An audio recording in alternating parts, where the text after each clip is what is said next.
be getting pretty serious about mental health, so if that's not your thing, you don't have to watch this video.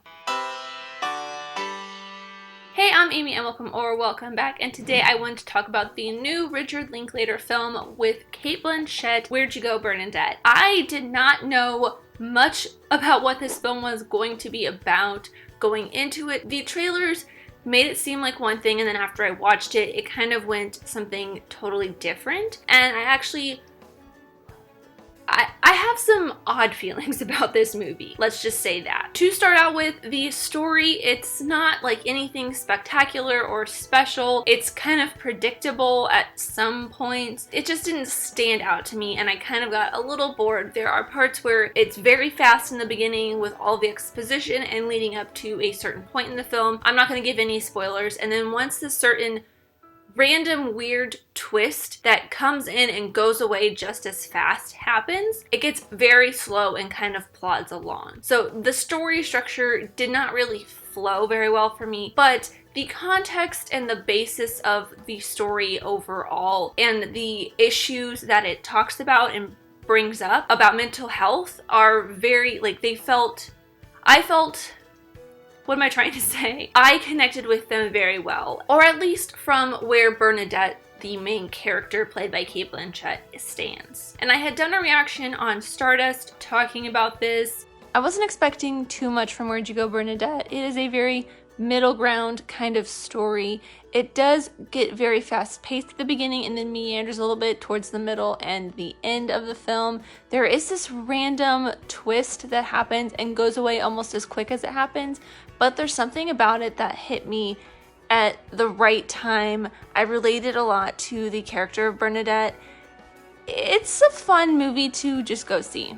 And somebody commented saying that they absolutely hated the film and hated the way it approached mental health. So I thought I would spend most of this video talking about why I connected with it, because mental health, just like most experiences in life, is different for different people. The person that had left this comment said that it felt like the film did not really explain or go over things that people with mental health experience, and I do have some stuff to the contrary to that, but they also said that the film did not really know whether it was a comedy or a drama, which is kind of a dumb point to me, because there are dramedies, which is a comma and a dramedy. A comma and a dramedy, a comma and a drama.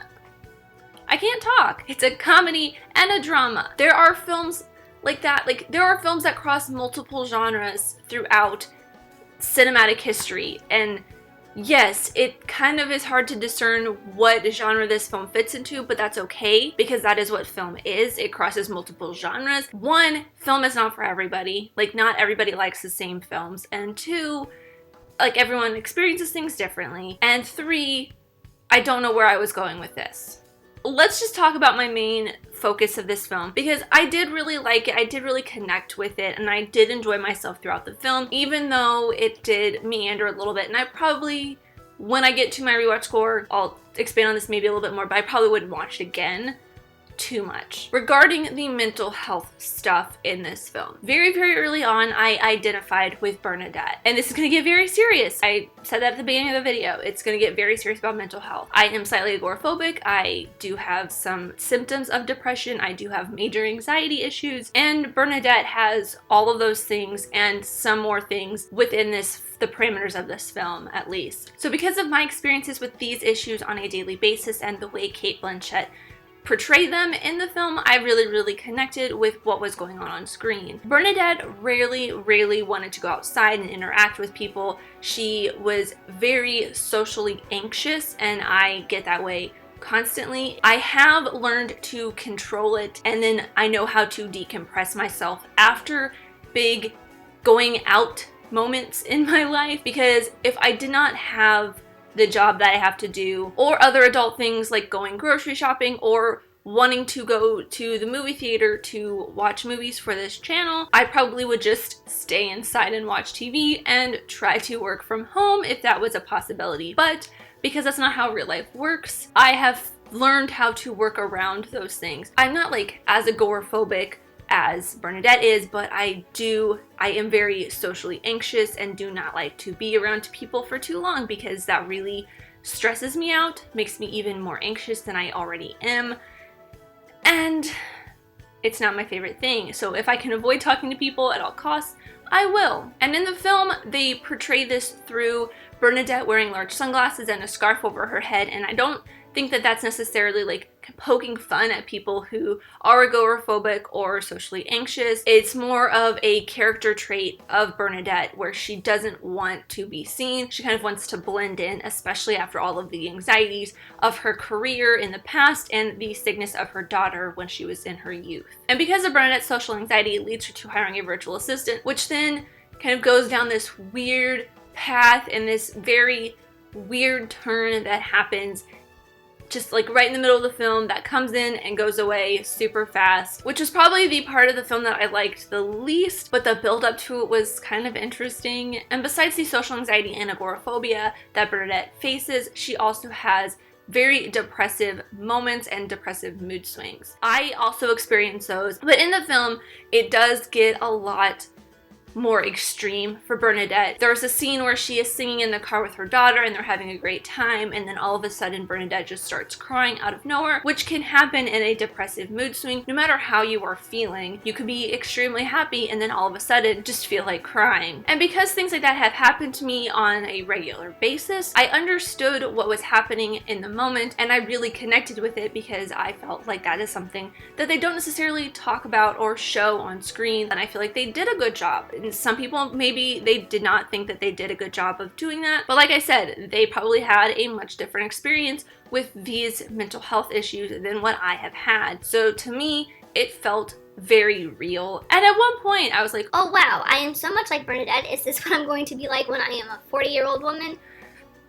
Maybe. Just without the kid. Hi, Editing Amy here. I just wanted to make a quick little note that I didn't really talk about in the video. All of these experiences are my own, and I have learned how to cope with them through professional help, and I think that if you are experiencing these things and you do not know how to cope with them, please seek professional help. And if you are experiencing any suicidal thoughts or feel like you may need to take that kind of action, please, please, please seek help. There is the National Suicide Prevention Hotline here on screen, as well as in the description and in the pinned comment. Please seek help. Do not take my word as gospel because I am definitely not an expert, and you should please definitely talk to a professional.